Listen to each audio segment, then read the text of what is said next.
A blizzard is defined as a storm with winds of more than 35 miles per hour for at least 3 hours and enough snow to limit visibility to a quarter mile or less.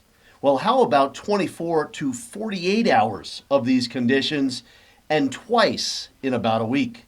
That's exactly what has happened in far eastern Montana and the Dakotas. According to Montana Dakota Utilities, some rural areas will not have power restored for days due to, quote, unprecedented levels of damage to infrastructure and the difficulty of assessing the downed poles and lines. An estimated 650 poles are on the ground, making for an overwhelming challenge. One line worker repairing power lines said, quote, how do you eat an elephant? One bite at a time. Once again, Interstates 90 and 94 were shut down over the weekend. Most state routes and highways were shut down as well. Montana Highway 7 between Baker and Ekalaka remained closed as of Monday afternoon as snowdrifts still covered the road.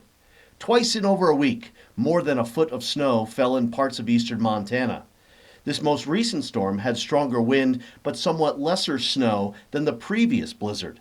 Still, wind gusted over 60 miles per hour with up to 18 inches of snow for some of the higher terrain in eastern Montana.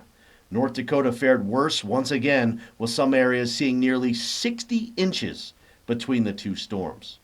While blizzards are not uncommon in Montana or North Dakota this time of year, two storms of such magnitude in about a week have certainly had a major impact on the area. And now you're a little more weatherwise.